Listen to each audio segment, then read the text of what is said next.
I'm Julia Gentry, and along with my husband, Travis Gentry, we discuss real, raw, and not small talk conversations about faith, family, entrepreneurship, and all the things that matter most in this life. This is the Dream On podcast.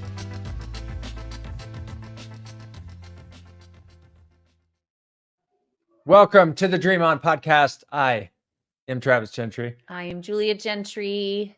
And today, his turn for the question. Yep. So each time we ask each other questions, kind of random, off the cuff, just so you can get to know us a little bit more. And so sometimes they're serious, sometimes they're funny. So if you could buy me anything right now, no amount, what would you buy me? I'd buy you a truck. What kind of truck? I would buy you, I don't know the exact name, but it was the one that you pointed to. We saw it in downtown Bentonville, and it was like a steel gray. About 500 times I pointed that to thing, it. That one. What was that one? That was on our last bike ride. It was a date night, and you were like, that one, but it can't pull behind it. What was that one? The Dodge. I would buy you a Dodge. TRX. I would buy you a Dodge TRX, steel gray, lifted. Only fits two people, and we ride into the sunset. Welcome to my fantasy world, because we have 5 children. I would actually never buy a truck because we have 5 kids and you wouldn't be able to take. But no, truly, I would buy you that. I'd buy you a truck. Yeah? Yeah. What about the Earth Roamer? I'm gonna let you buy that one for yourself. Because I may never come back. You'd be off to Australia. And if you haven't seen the Earth Roamer, check it out. They're amazing. They're like $500 to $1 million, and you can go anywhere, podcast. anytime. Thank you.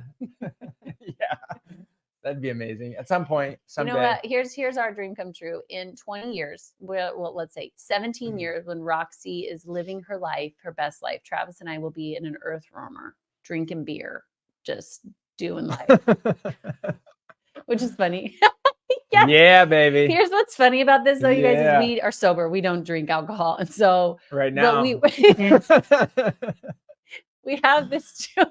We're just gonna invite you to a process. We have this joke that we will live the rest of our lives in an Earth Roamer, drinking beer. Our children are raised. We've changed the world, and we're just gonna sing and dance and sing and dance and sing and dance in that thing. Well, we'll have a home base, but that will be half the year. We'll be out and about, or at least I will be. Half the year out and about. All right. Let's jump into what we're talking about today. Ladies and gentlemen, what are we talking about today? You? Yeah. Me. We're talking about failure. We're going to talk about actually how to embrace failure and to overcome the fear of failure so you can actually achieve your dreams. It's one of the most timely conversations that we've ever had. Let me just jump in here. So we just got wrapped up with our other podcast, and we're jumping into this one, and we are just talking outside of the podcast, and this one is more timely than it ever has been. So failure, it's so simplistic, is feedback. Mm-hmm. And you can take the failure and quit, or you can take it as I just learned. So wait. Here's Travis Gentry. Here's what this man does. I need everybody to understand his process, is that this man processes so much in his head that by the time he finally talks, he's already processed it and wrapped it up in a bow. So you're already like 17 steps ahead of us. I want to go back to. Okay.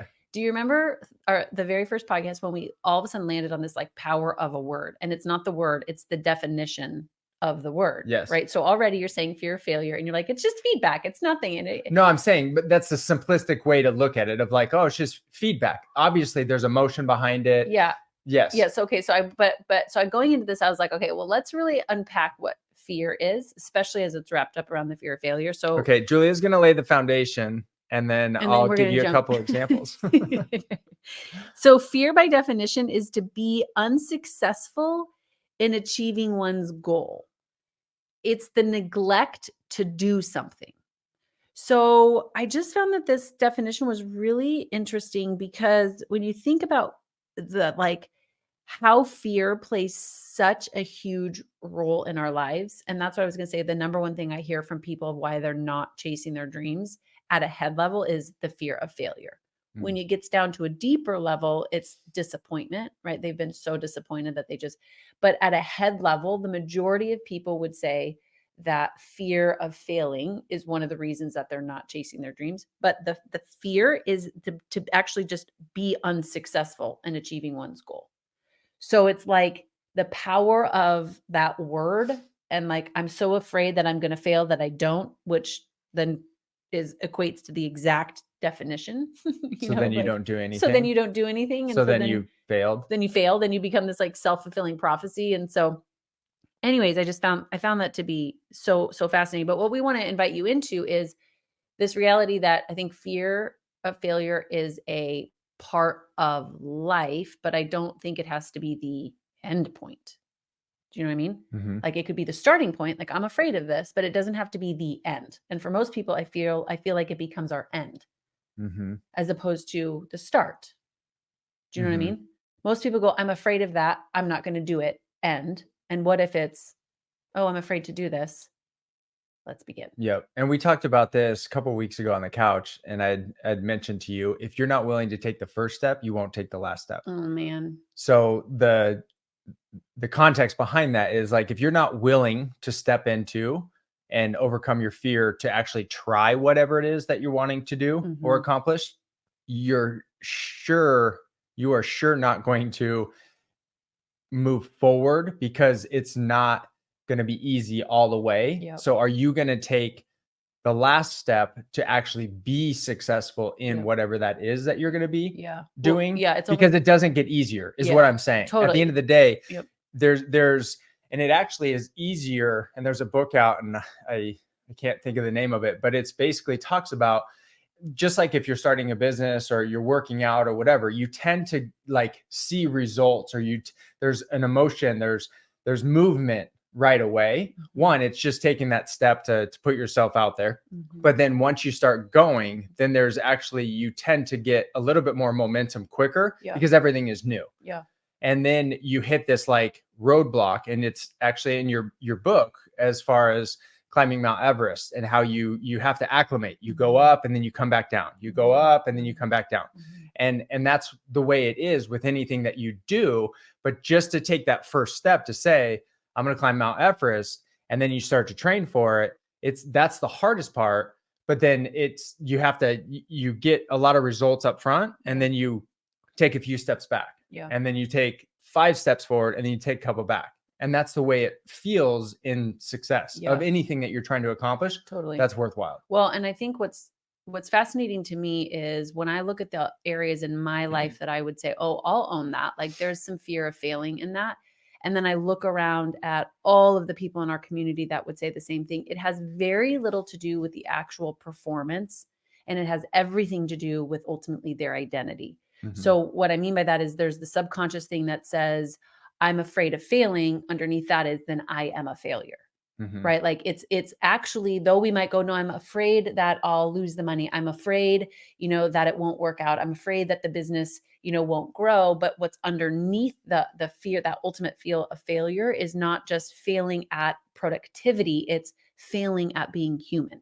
I am a failure, not just I am failing. And I think that that's what we're really running up against, and why we don't do some of those things, or what we're really failing, is that we feel like our identity is on the line. And I think that that's what I'd like to tackle it today. And I want to hear more about why this is so timely for you, but I want to be able to tackle how much we attach our performance to our identity. Well, yeah. And we say this to our kids all the time. When they do something, we say, that was a bad choice. Like, you're not bad, but that choice was bad. Yeah. And so it's helping them to understand, like, they're not bad. They're not, wrong. It's just the choice that they made was wrong. Well, but so look at the choice that you made and identify it, of like, okay, I just need to make a different choice next time, because the choice was not the best choice. Not me personally, identity of like, now I'm bad. I'm wrong. Yeah. I'm not good enough. Well, and I've even seen this with Aslan. As she's learning something, she starts to shut down the minute that she's not going to get it right. She just full on shuts down, says, I can't do it.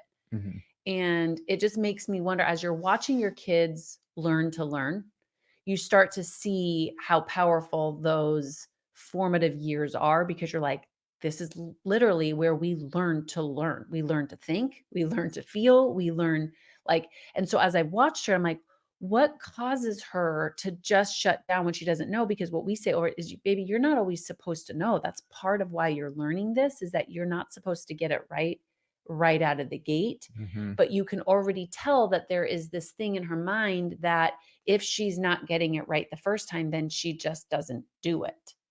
Right. And so it's like, watching this gets me thinking about us, 30, 40, 50 years later, and going, no wonder we 50. I'm not 50.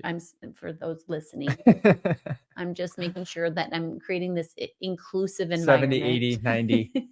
Okay. I thought you were talking about me. So the idea today is how do we overcome this fear? Because oftentimes I think it's a lot learned, and it's ultimately going to stop us from doing our bold dreams and our God-sized dreams, because we're so afraid of failure that we actually just become the definition, which is unsuccessful in achieving one's goals. Why? Because we don't try. Mm-hmm. We're not unsuccessful because we tried and failed. We aren't successful because we didn't ever try. Mm-hmm. So tell me about why this is so timely in your life right now.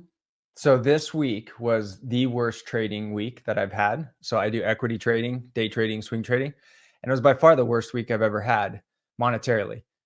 And so I really sat with that.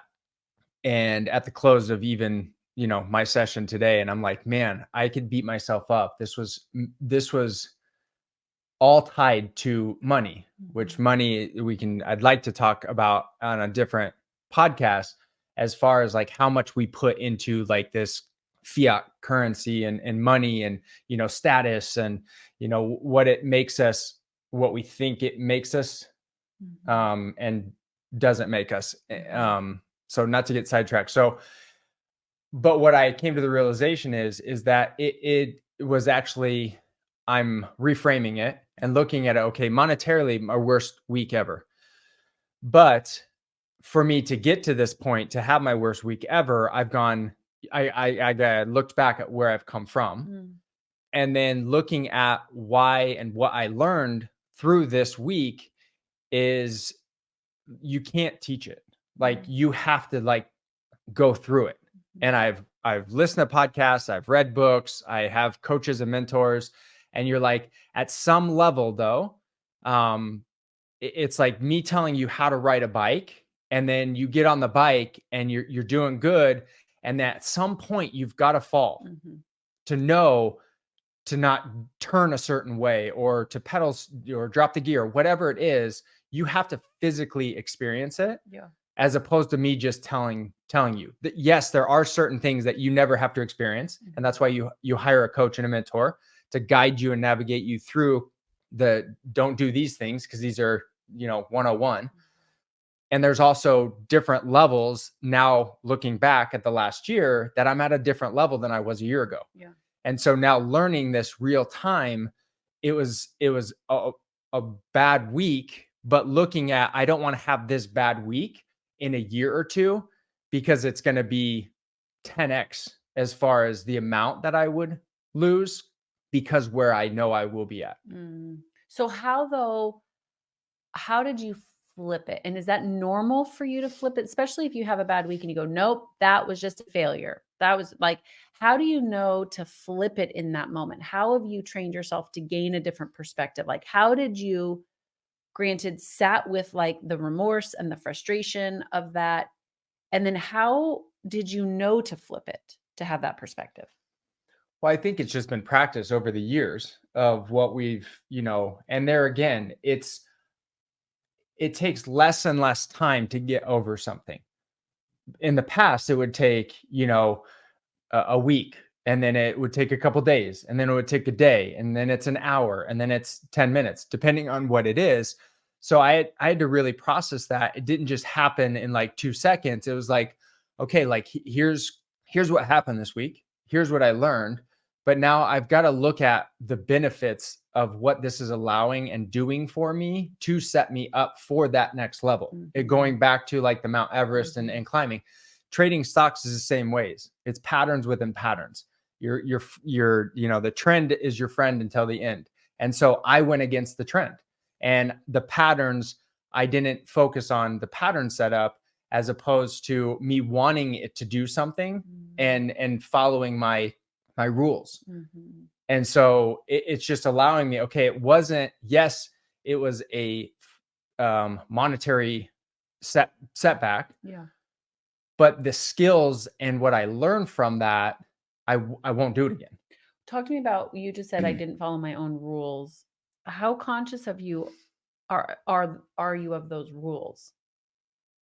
Well, and that's the thing, like, and sometimes you need to fall a few times, Yeah. like you in trading, or even, in most businesses, you have to have certain guidelines or rules, or and and you go against them a little bit sometimes, and sometimes they work out and sometimes they don't. And so I'm aware of them, and there again, I've read it, I've heard it even from my mentors, but I need to experience it. Mhm. There's a certain level, like now it's like deep in me. Mhm. Like I experienced it. Yeah. Now I know. Got Don't that do one. that. Like that's why I follow these rules. Yeah. And so Okay, so I mean, this is a conversation right now, just a little side topic within a conversation. What we're talking about now is the word boundaries. And I don't like the word boundaries. I use the word standards because I think boundaries it's a misunderstood word. But what you're talking about, Trav, are standards, right? I have standards within my business, within our families, that we go, this is who we are. This is how we make decisions. Those could also be known as values, right? Like we have them on our wall. This is how we think about things. This is how we think about money, the world, our business. And so it's like, okay, here's our standards. And it's like anytime we let someone cross our standard line, or we cross our own standard lines, like it generally results in consequences, right? Because once you know your standards, now the rest is just keeping your standards, right? And so I think that that's one of the big things, that this is completely off topic and has nothing to do with fear of failure. But I think it's just important to note is that part of that is a byproduct of I didn't hold my boundary line. I didn't hold my standards. And here we are. So now that boundary line matters. Like Totally. I won't cross that thing again. But what you're saying, okay, so let's just look at the definition of fear again. It's be unsuccessful in achieving one's goals. So what's interesting is that I feel like when we fail, it means we're trying, we're en route, right? If I'm not, and granted, now I could do nothing, and that's kind of same. But the idea here is that if I'm in pursuit of something and the dream is bigger than me, or the risk is bigger than me, that failure is par for the course, right? But it's when I decide to no longer keep going, when I decide to no longer keep trying, that's actually when the fear of failure kicks in, and when I'm unsuccessful in achieving one's goal. So even though in this moment you're not successful in achieving the goal, you're only unsuccessful when you decide to like play victim and go, okay, now I'm done. And that's where, and we've seen this time and time again within some of the businesses that we've done, real estate specifically. They try it, it doesn't work, or they don't even try it. They go to a workshop, but they never actually do a deal, or they do a deal and it didn't work out, and they're like, well, this doesn't work. Right. Or, this business is, X, Y, and Z. And it's really, it weeds people out, and it's probably a healthy dynamic God put out there for people, because it's just like, if you're going to lift, you go to the gym and you want to lift, 50 pounds or 100 pounds, and you're starting out with 10 pounds. If you're not willing to go through that process to have that resistance to, from 10 to 15 to 20 to 25, you're not going to get to 50. And so same thing with business. What do you mean healthy process? Well, it's a healthy process because you need to build the strength and the foundation. Oh, you're saying, so God, in theory, God knew what he was doing. Yeah. It's just like if you were to win the lottery, and what is it? 90% of them go bankrupt within a few years. Yeah. Same thing with, unfortunately, professional athletes. Majority of them go bankrupt within 2 to 3 years after they made, millions of dollars, because they're not equipped to handle it. For sure. And so if they went through a process to understand how to not only get it, but to maintain it, it's the same thing with working out. Like you can inject yourself with steroids, or, there's other things that people are doing, but it's not sustainable, right? And it's not healthy. And so there's a process to get to that 100-pound dumbbell.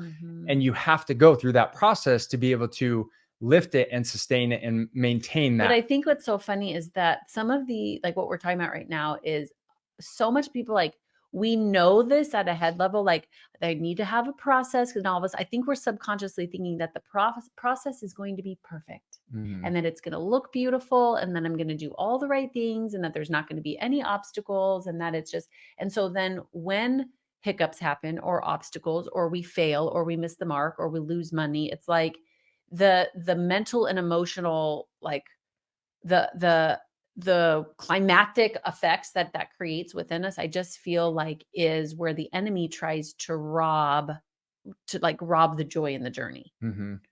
You know what I mean? Like we're in a journey. One of my favorite verses around this is 1 John 4:18, and it says, there is no fear in love, but perfect love casts out fear. For fear has to do with punishment, and whoever fears has not been perfected in love. And so I feel like what the enemy does is that he gets us so focused on all the things that we're not doing that now we feel like failure is a punishment, right? That it's the end point, where what the Bible is saying is that there's no fear in love. And if God is, he's already doing all this. So we live from love, we live from victory. And so he's inviting us into this journey of like, hey, my love casts out all fear. So when you fail, I still love you. That's basically what God's saying. I still love you. And in fact, even if you get it right, I don't love you more. Like, I think some of us forget that if we get it right 10 out of 10 times, that God is going to love us more. His love doesn't work that way. And so I think that we have to flip this and go that failure is par for the course, just like successes are par for the course. You know, the ups are just as necessary as the downs and all the twists and turns and everything in between. But we should be executing from a place of love and not, right, punishment, because we're not punished. Well, there again, I think it comes back to what is the definition of whatever word. So if it's fear, if it's failure, what word do you have, or how do you describe that, or how do you break that down? What does it mean for you, to you? Yep. Because that's why we tell our kids that like that decision was a bad decision. You're not bad, but the decision was bad. And here's how we can change this. And so we break it down for them, because every word has a meaning to each individual. Yeah. And so I think what you're saying is, and coming back to you asking me that question of like, well, how did I readjust that? Well, it's been practice. Like I've practiced it. My parents didn't teach me this growing up. I've had to, through workshops and conversations for the last, over decade of us going back and forth and like sharpening each other of like, okay, like, here's what happened and what does it mean? And, it's the thing under the thing. And so we tend to talk deeper at a deeper level, because it's never the surface of like, oh, I'm fearful. Well, what does fear mean to you? Yeah. And then you start going layer by layer and like, oh, well, that's why you have this stronghold of whatever word it is, or fear or failure, because of this happening. Yeah. And so that story ties and dictates how you move through life. And so when it's I don't think it's the enemy. And that's where I think if you're looking at it as like the failure that you have, or the setback or the experience that didn't go your way, and you're like, well, that's failure, or I'm failure. It's like, no, like it's not the enemy. I think it's God like helping you to build the foundation so you can support whatever it is Well, he's I think trying it could to. be either one. I think that there can be attacks against the enemy, but it does say that everything works for the good, right? So it's not like something happened and God's like, oh, didn't see that coming. Like, whoop, sorry. Like, I think that some of those can be attacks from the enemy, but what God does in all of that is he is shaping our character in the midst of the hard. Yeah, totally. If you keep doing the same thing, Yeah. and you're like, well, yes, that's probably the enemy, because it's like he keeps you in this habit loop of doing the same thing that's not working. And then you get frustrated and you're like, I'm a failure. And the enemy's like, yep, you are a failure. And then, you try it again and you fail, but you're doing the same thing. You're not learning from it. Like, yes, the enemy could have a stronghold on you of like keeping you distracted and doing the wrong action steps. Yep. But if you're learning from it and you're saying, okay, like I'm not going to do it that way again. Yep. And I'm going to try this way, and it doesn't work out. Okay, I'm going to try this way. And that's, you compound on like the experience that you have. And I'll never forget it when we were in a real estate event, probably 15 years ago, and you were speaking, And one of the guys, an older gentleman, stood up, and you were, I mean, Just getting going. I was just a baby. in your 20s, Mhm. and we had success. And the question that he asked was, tell me, I hear your success. Tell me about your failure. Mhm. I've never forgot that, because it is so important. Most people that succeed at something the first time, they tend to lose it. Yeah. And so whether it's in any kind of business, not always, because maybe you have other experience that positioned you for that, next level in whatever you're doing.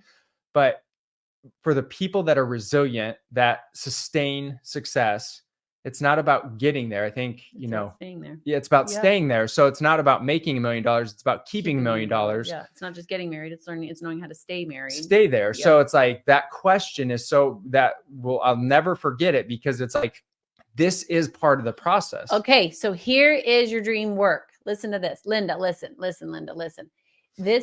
Sit down and think about this question. If we said to you, if you're sitting right in front of us right now, and Travis and I said to you, you're telling us who you are, and you're telling us, because generally people tell us, here's all the successful things that I've done. I've done this, and I've done that, and I've done this. And if we said to you, yep, we appreciate all of those things, but tell us about your failures. Tell us about your failures, and then tell us about everything you've learned in those failures.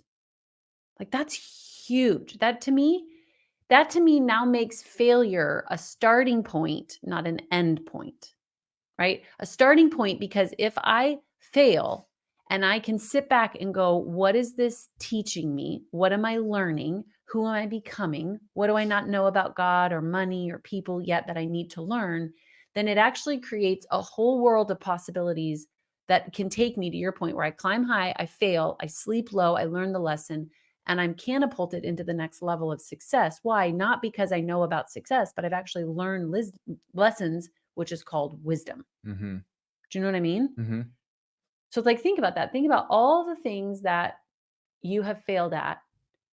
And some of this might be convicting, because you might look at your lessons and go, I made a bunch of bad choices thereafter, right? Like, sometimes failure can be so painful that we actually don't deal with it very well. And to your point, you said earlier that we spend the next 2, 3, 4 years spinning in our failure, making consecutive bad choice after consecutive bad choice, because that failure took us out, as opposed to going, I rose up, I got up Mm-hmm. again. Mm-hmm. Right? I leaned in, I got a mentor, I got a coach, like I asked for forgiveness, like, what are we doing with our failures? And what if they really are a starting point and not an ending point? Yeah. And I think it's all experience.